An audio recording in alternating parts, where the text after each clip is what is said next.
Paz do Senhor Jesus, seja bem-vindo a mais um Subsídio EBD, lição de número 10. Eu sou o pastor Everson Tomás e vamos trazer aqui no dia de hoje algumas contribuições para que você possa continuar dando a sua aula, estudando e se aperfeiçoando na escola bíblica dominical. Então, lição de número 10, dádiva, privilégios e responsabilidades na nova aliança. Este capítulo de número 10 é um capítulo no qual aparentemente parece que não há novidades, porque já foi falado nos outros capítulos de muitas coisas que estão aqui dentro desse texto. Porém, nós temos algumas coisas aqui que são mais vívidas, são mais latentes, ao qual nós conseguimos enxergar a importância de certas atitudes. Mas para a gente poder cumprir o tempo que eu proponho, que é de 20 a 25 minutos, nesse subsídio, eu vou estar aqui falando para os irmãos de forma bem sintética, do versículo de número 1 ao versículo de número 7. No caso, o que é proposto aqui na leitura bíblica em classe, ok? No primeiro tópico, nós podemos observar aqui que fala de dádiva, né? A dádiva da nova aliança. O que nós podemos entender sobre dádiva? Sobre dádiva, aquilo que foi dado da parte de Deus de forma que sobressai. Ou seja, Deus dá algo que sai de um contexto de imperfeição para um contexto de perfeição. Então nós encontramos aqui na revistinha da Escola Bíblica, a dádiva, ela fala sobre a oferta, ela fala sobre o ofertante, ou seja, a oferta e o ofertante, a oferta no Antigo Testamento, ela servia como sombra, né? Servia como sombra que o dia da expiação, o dia de Yom Kippur, era feita uma vez por ano. Ou seja, precisava ser lembrado, precisava fazer os sacrifícios constantemente. Ou seja, isto é uma dádiva de Deus. O período neotestamentário, nós vivemos isso porque há uma perfeição ímpar ao que tange no Novo Testamento, ao que está no Novo Testamento, aquilo que nos foi dado através de Cristo Jesus. Cristo Jesus nos deu por uma só vez, e ele não é a sombra. Cristo Jesus, ele é a imagem daquilo que Deus tinha proposto para toda a humanidade. Ou seja, sombra, nós não temos certeza e convicção do que é.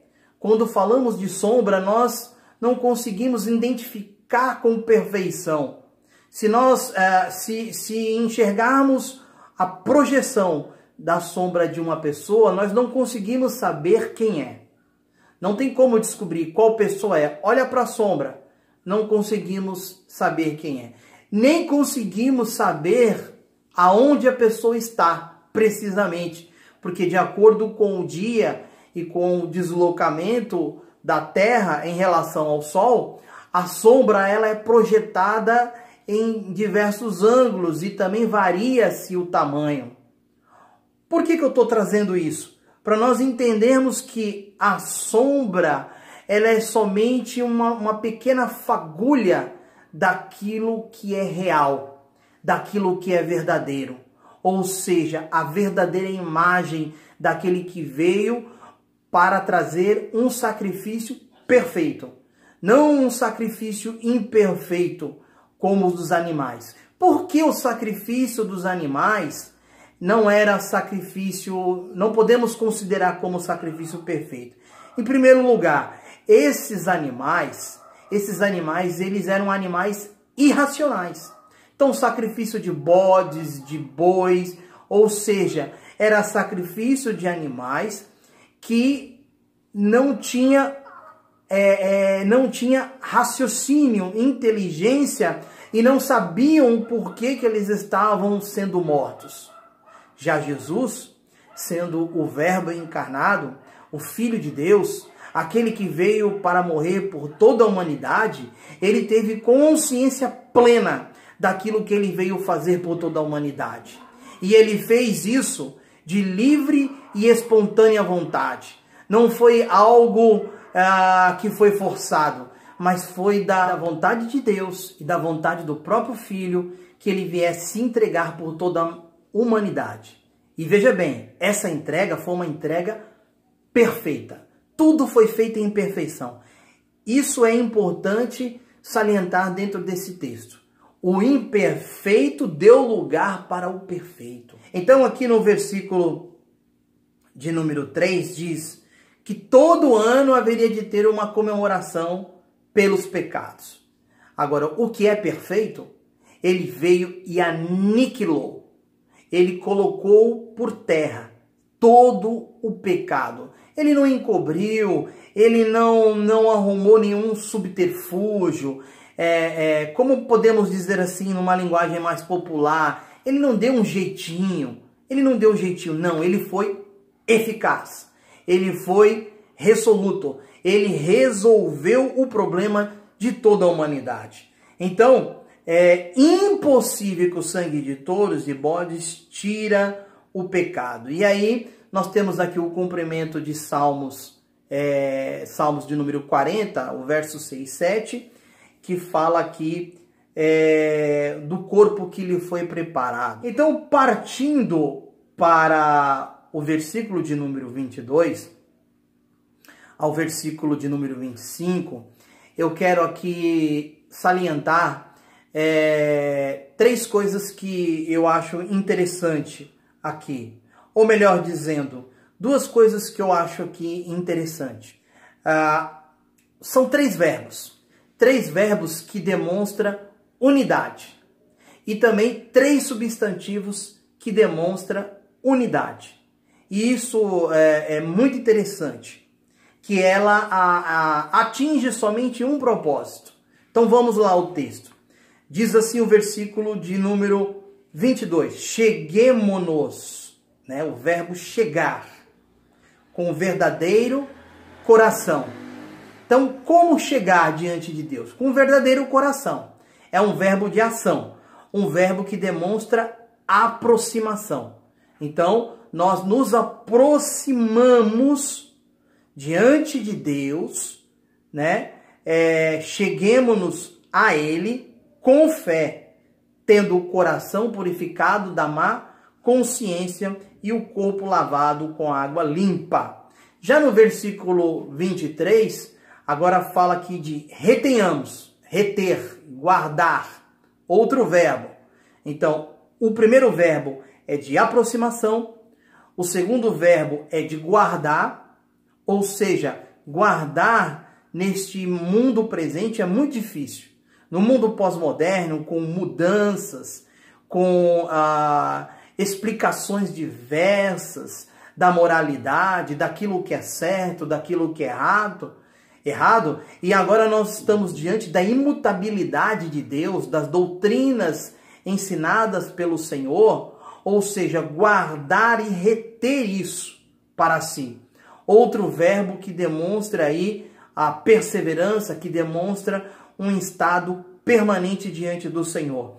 No versículo de número 24, outro verbo é de considerar, ter em apreço, ou seja, olhar para as pessoas de forma diferente. Então, esses três verbos é uma tríade, assim como também eu vou falar dessa tríade dos substantivos que estão aqui dentro, que é a fé, que está no versículo também de número 22, né? Chegar com inteira certeza de fé. No versículo de número 23, fala de esperança, porque quando nós guardamos, nós esperamos. E aqui a questão de considerar, o verbo considerar, agora nós damos lugar ao substantivo amor. Ou seja, fé, esperança e amor. são substantivos. Os verbos chegar, reter e considerar. E aqui há uma triunidade. Uma triunidade entre os substantivos e entre esses verbos de ação. Ou seja, aqui há um ensinamento muito profundo. Um ensinamento que nos leva à responsabilidade. É o que o último tópico aqui da revistinha está falando. Nos leva à responsabilidade de quê? E aí que é muito importante.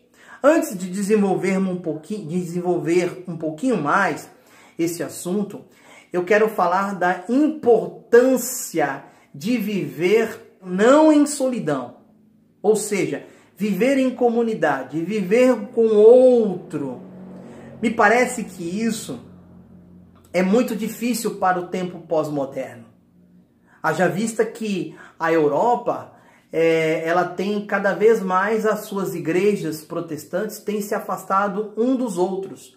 Os irmãos ali na congregação, os irmãos ali que professam e cultuam aos domingos, ou às vezes durante até a semana, têm uma vida totalmente descompromissada um para com os outros.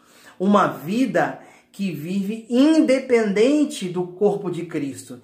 E é isso que é importante nós frisarmos neste tempo de hoje, nesse dia de hoje. A importância de vivermos em comunhão, de vivermos unidos. Unidos como se fosse um. Porque o corpo de Cristo é um. Nós somos o corpo de Cristo. Nós participamos e cada um de nós somos membros do corpo de Cristo.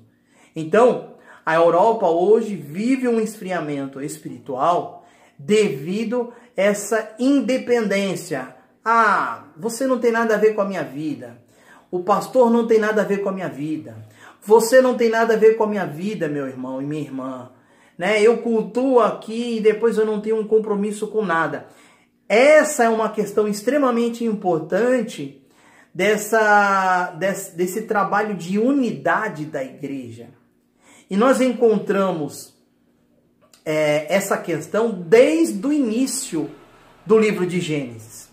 E as pessoas, se fizermos uma pergunta assim, aonde nós encontramos o mal? O mal lá no livro de Gênesis. As pessoas vão dizer assim, a primeira ocorrência do mal foi ali a tentação, da serpente, quando tentou ali Eva, tentou Adão. Nós encontramos lá sim. Mas muitas das vezes nós não atentamos a uma outra passagem bíblica que eu vou estar lendo para você agora, neste momento. Então vamos lá. No livro de Gênesis, capítulo de número 1, melhor dizendo, capítulo de número 2, no versículo de número 18, diz assim: E disse o Senhor Deus, ou seja, não foi eu que disse, foi o Senhor Deus, e nem foi o próprio autor. O próprio autor aqui, ele é instrumento, a inspiração de Deus. Então, o que Deus disse? Não é bom que o homem esteja só. Far-lhe-ei uma adjuntora que esteja como diante dele. Olha só a preocupação de Deus. E ele diz assim, se não é bom, é mal. Então nós encontramos aqui na palavra de Deus, na Bíblia Sagrada, a primeira expressão daquilo que é ruim, daquilo que é mal. Não vamos nos ater às questões linguística agora no momento, mas é importante a gente frisar isso daí. O primeiro mal que nós observamos, que o próprio Deus falou, foi a questão da solidão, a questão de viver solitário, a questão de viver descompromissado com o seu próximo. Ou seja, o próprio Deus viu a necessidade do homem dele ter alguém ao seu lado, alguém próximo de si. Também no capítulo de número 1, eu vou estar aqui comentando também, o versículo de número 26. E disse Deus: façamos o homem à nossa imagem, conforme a nossa semelhança, e domine sobre os peixes do mar, sobre as aves do céu. Aí a gente está falando todas as dominações. Aqui está no plural. Façamos o homem. E agora aqui temos uma implicação teológica, aonde alguns teólogos dizem que aqui é o poder majestático de Deus, ou seja, a expressão da multiforme, do poder, da sabedoria, da divindade de Deus, contendo nesse texto. Ou os mais tradicionalistas, nós entendemos aqui a unidade, a triunidade do Pai, do Filho e do Espírito Santo. Esta é uma questão bastante complexa. Então nós vamos ficar aqui com essa segunda, ok? Não descartando essa primeira, a questão do poder majestático, mas também como os tradicionalistas aqui compreendem que aqui há uma conversa entre o Pai, entre o Filho e o Espírito Santo no poder de decisão da criação do homem. Então você observe bem como é importante o homem viver de forma solidária, como é importante o ser humano viver unido. Alguns teólogos mencionam isso aqui dizendo que é a ciranda do amor, né? A triunidade do Pai, do Filho e do Espírito Santo. A ciranda do amor. E aqui voltando aqui ao texto proposto no livro de Hebreus, nós observamos essa triunidade nos verbos de ação e nos substantivos, que fala de fé, esperança e amor. São coisas que são extremamente importantes na vida de um cristão. Na vida de um cristão. Ter fé, ter esperança e ter amor. Assim como também chegar, guardar e considerar. E agora eu parto aqui para o versículo 24 e 25, para nós estarmos concluindo, que diz assim: considerando-nos uns aos outros. Considerar, irmãos, o próximo, tê-lo em grande estima, hoje é algo que temos falta na igreja do Senhor. Precisamos cultivar esta vida em comunhão, esta vida em unidade, essa vida em consideração. Como diz as Sagradas Escrituras, considerai o seu próximo superior a si mesmo. É isso que nós precisamos fazer nesses últimos dias. E aí diz, porque para nos estimularmos ao amor e às boas obras. Eu vou dizer para você aqui uma coisa.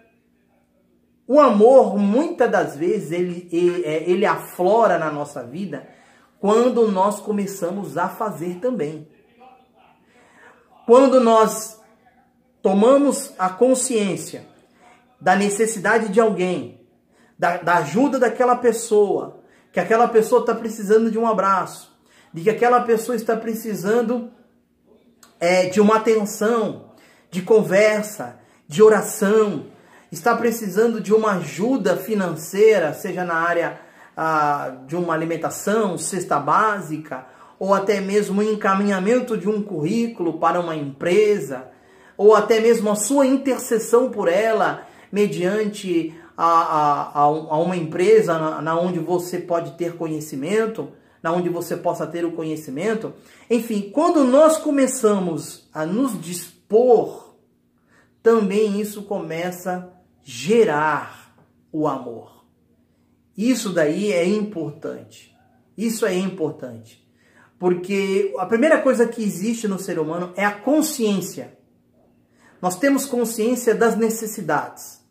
O nosso próximo está diante de nós. Nós não temos uma relação, muitas das vezes, de aproximação. Mas quando nós nos dispusemos a fazer, ali começa, dentro desse relacionamento, gerar o amor.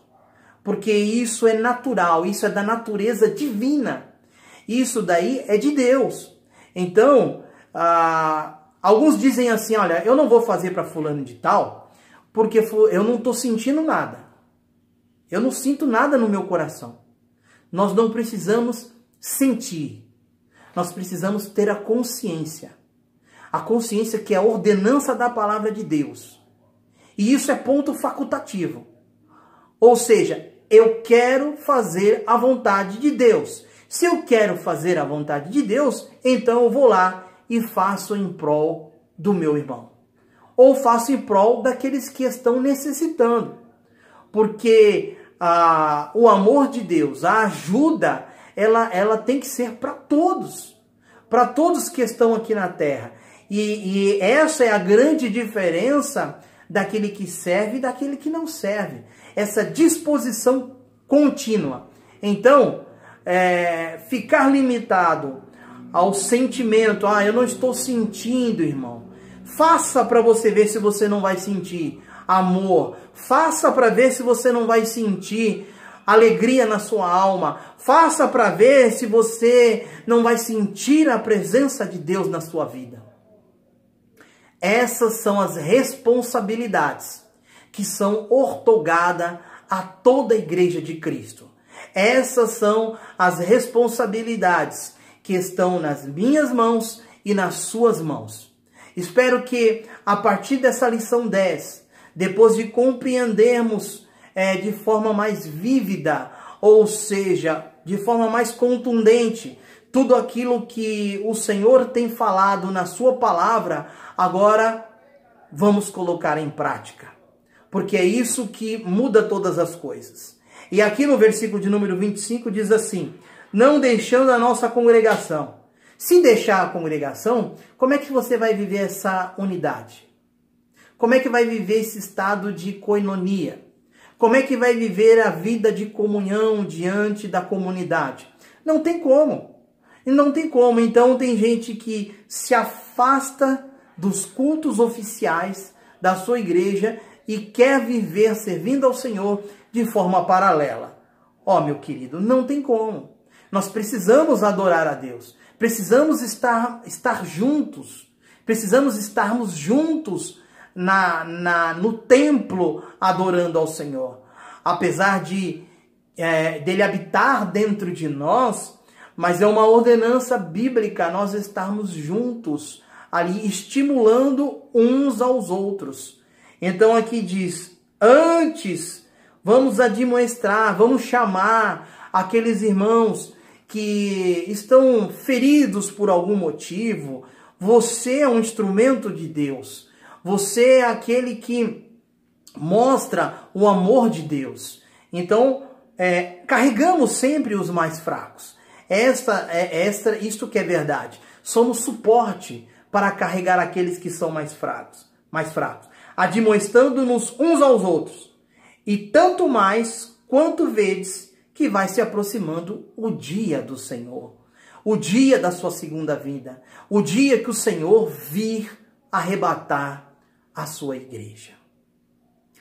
Antes de nós concluirmos essa lição, eu vou estar aqui fazendo aqui uma rápida chamada para que você venha a se atentar a este curso, que eu estou dando esse curso juntamente com a escola Gramata de Línguas Bíblicas. É uma bênção, meu irmão, essa escola, do professor e pastor Jean Carlos. Então nós estamos com uma parceria e eu ministro ali o curso online de hebraico bíblico. É um curso básico, é um curso de alfabetização, mas o curso é 6 meses, o curso tem uma duração de 6 meses. Então, é uma videoaula por semana, eu passo atividades para você estar treinando ali durante a semana, ok? E o parcelamento, irmãos, é a forma de pagamento. E o custo desse curso é um curso popular, que está... Você vai entrar lá no site, eu vou deixar aqui, mas são R$250 o curso inteiro. E lá tem as suas facilitações de pagamento, tá ok? Também lá não tem só o curso de hebraico, mas também tem curso de latim, tem curso de língua portuguesa e tem curso de grego. Bom, espero ter auxiliado você nesse subsídio de escola bíblica dominical. Que Deus abençoe a todos vocês e tenha uma boa semana na paz do Senhor.